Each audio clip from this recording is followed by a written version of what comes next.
बातमी शिवसेना पक्ष चिन्ह सुनावणी संदर्भातली अपात्र होणाऱ्या व्यक्तीला मुख्यमंत्री करण्यात आलं असा युक्तिवाद सिब्बल यांनी केलेला आहे। निवडणूक आयोगावर कपिल सिब्बल यांनी हल्लाबोल केलाय।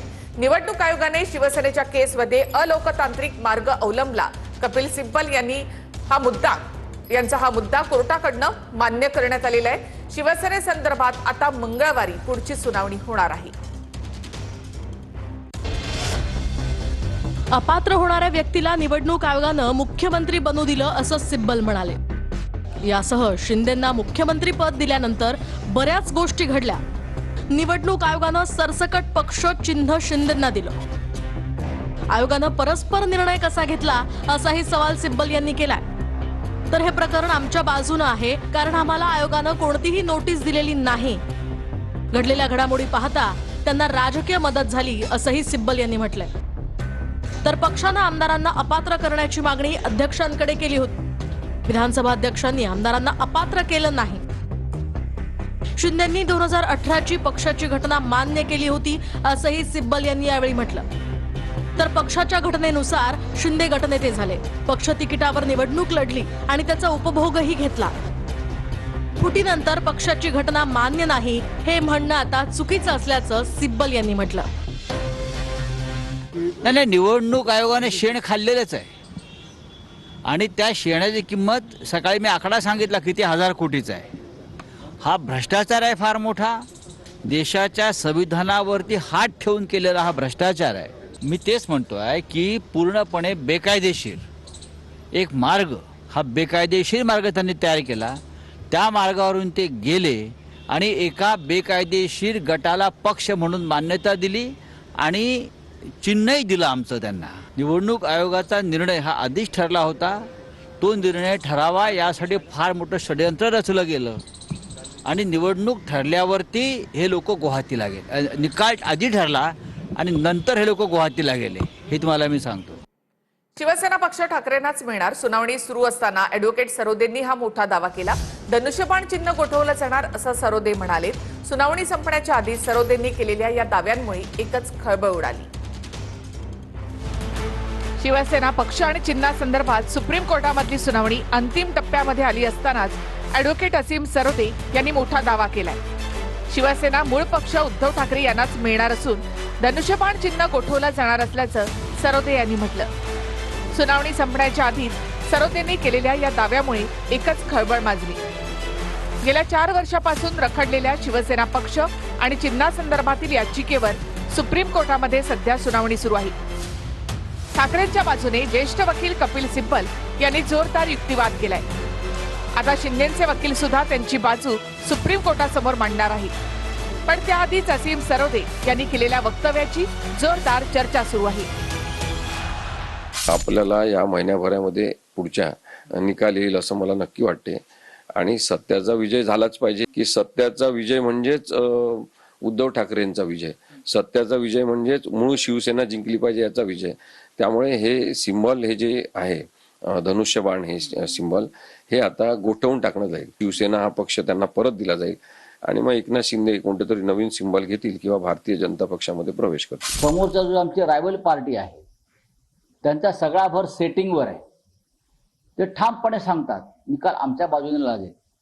सुप्रीम कोर्ट तुम्ही विकत घेतला का? ते ठामपणे सांगतात नाही नाही निकाल आमच्या बाजूने, तसं आम्हाला वचन दिलेलं आहे। प्रॉमिस फेवर कोणी प्रॉमिस दिलाय? नरेंद्र मोदींनी कोणी प्रॉमिस दिलाय? अमित शहानी। याबद्दलचे दावे हे कारण नसताना समाजामध्ये गढूळ वातावरण करण्याचा प्रयत्न आहे। लोकांचा विश्वास उडावा अशा पद्धतीचे हे सगळं बोलणं आहे आणि त्यामुळे मला असं वाटतं पुढच्या सुनावणी, त्याची तारीख, त्याचा निर्णय जोपर्यंत होत नाही आहे तोपर्यंत हे दावे त्यांना टाइमपास म्हणून करायचं असेल तर करू शकता, है ना। ये सोचे मेरे बड़े फ्रेंड हैं, ये मैं अपने आप को इनका फ्रेंड नहीं मानता हूं, तो ये आ रहे गले मिलने, मैं आ रहा हूं गला पकड़ने। और मैं आपको बता रहा हूं नरेंद्र मोदी को 2 मिनट में लपेट लिया। अब इमेजिन हुआ क्या, इमेजिन हुआ क्या। एक साइड ईरान में युद्ध होता है,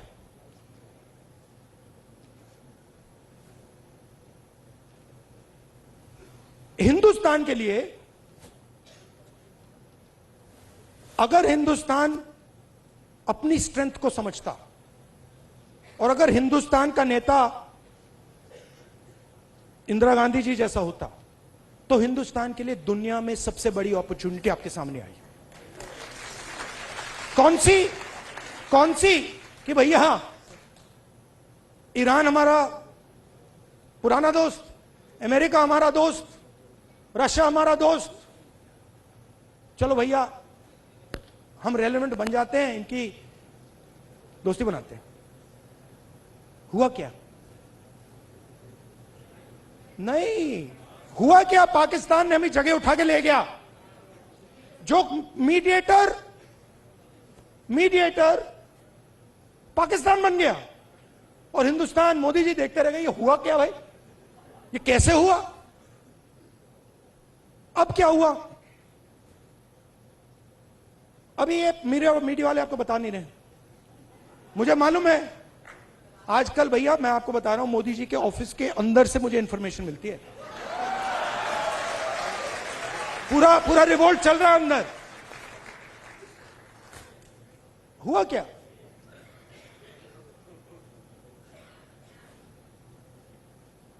हमारी पेट्रोलिंग एरिया में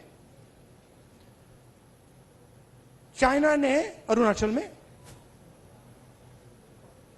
हमें पेट्रोलिंग करने से मना कर दिया कि भैया हां ठीक है, वो सब बात ठीक है, ये आपकी जमीन है, मगर आप यहां पेट्रोलिंग नहीं कर सकते। राजनाथ सिंह जी, अमित शाह जी और नरेंद्र मोदी जी की हवा निकल गई है। वो क्या कर रहे हैं? ऑपरेशन अभी चल रहा है। सारे मीडिया को कॉल कर रहे हैं कि भैया ये बात आप अपने अखबारों में मत डालो, छुपाओ।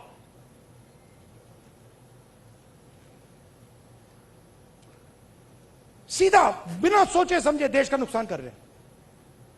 मैंने देखा, नहीं मैंने अपनी आंखों से देखा, गलवान के बाद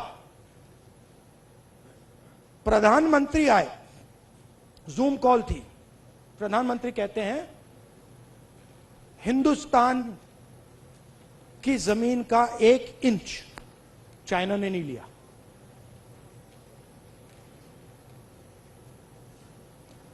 उसके बाद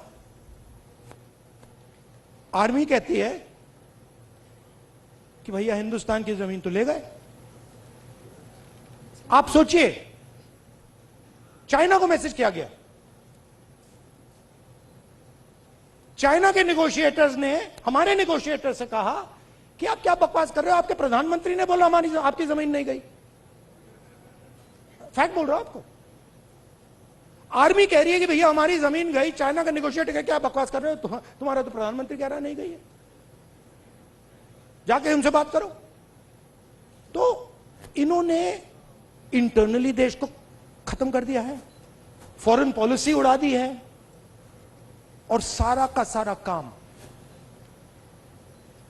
अपना जो पॉलिटिकल स्ट्रक्चर है उसको फाइनेंस करने के लिए, अदानी जी का पैसा लेने के लिए ये उन्होंने किया है। अब ठीक है, पहले क्या था, मूड खराब था, आप लोगों में भी मूड खराब था। मेरे पास लोग आते थे, भैया ये कब होगा, कब खत्म होगा, कब खत्म होगा, इसमें तो 10 साल लग जाएंगे। अब तो नहीं बिलीव करते ना, है ना? अब तो हो गया ना।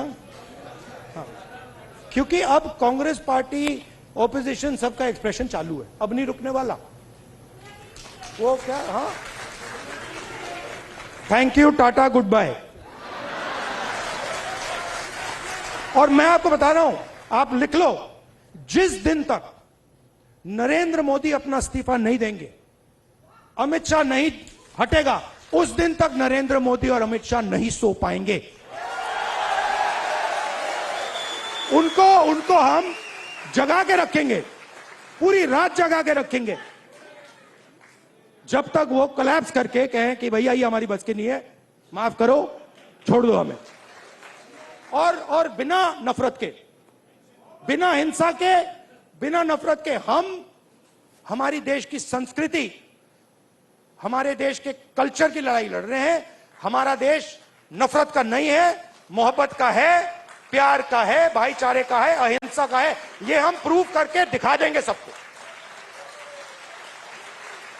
अब आप सबको, जब आपको ऑर्डर मिले ऊपर से, अच्छा लास्ट बात बताता हूं, ये मैं बात समझा कब, ये ऑर्डर वाली, मैं एक दिन लोकसभा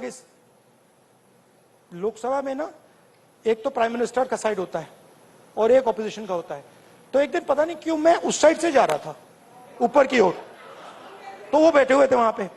तो जब मैं वहां से निकला, वो मेरी ओर देख रहे थे सारे के सारे बीजेपी वाले, मैं थोड़ा उनके जानबूझ के थोड़ा ऐसे पास जा रहा था, और मैं, वो घूर घूर के देख रहे थे, मैं भी घूर घूर के वापस देख रहा था। तो एक बीजेपी के सांसद ने पता है क्या बोला, मैं सुन लिया, वो मेरे लिए एक्चुअली था नहीं, मगर मेरे कान में घुस गया वो, क्योंकि ओपोनेंट, मतलब ओपोनेंट गुरु होता है हमारे सिस्टम में, हमारी फिलोसॉफिकल सिस्टम में ओपोनेंट गुरु होता है, वो दुश्मन नहीं होता, वो हमें सिखाता है, और उससे हम नफरत नहीं करते हैं, उससे हम प्यार करते हैं, बट हम उसको समझाना चाहते हैं यार तू गलत रास्ते पे चला गया है, प्यार से। तो उसने क्या कहा, उसने कहा पता है, ये जो है ना, मेरे बारे में बोला, ये जो है ना, अपने कॉलीग से बोला, ये जो है ना प्रॉब्लम पता है क्या है, वो बोलता है क्या है, कहता है ये, फिर उसने थोड़ा गंदा शब्द यूज किया, वो मैं नहीं यूज करूंगा, स से, ये किसी खांचे नहीं, ये किसी भी खांचे में नहीं घुसता है, इसको ये कहीं भी नहीं फिट आता है, ये कहीं भी घुस जाता है, अपना करता रहता है। हां, मैं और हम सब किसी खांचे में नहीं घुसने वाले लोग हैं। हमारे पास हजारों खांचे हैं।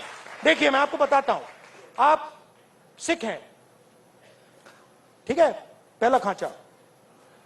दूसरा खांचा, आप बॉलीवुड स्टार जैसे हैं लुक में, दूसरा खांचा। तीसरा खांचा, आप भाई हैं, राइट। चौथा खांचा, आप स्पोर्ट्समैन हो, राइट। हम सब के पास हजारों खांचे हैं, जो चूज करना कर लो, किसी एक खांचे में नहीं फंसना। Love you all, thank you very much, keep fighting.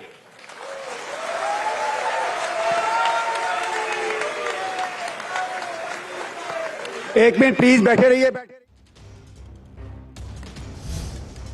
तर इराण अमेरिका युद्धामध्ये पाकिस्तान मध्यस्थ बनला, भारतानं काय केलं असा सवाल राहुल गांधींनी केलेला आहे।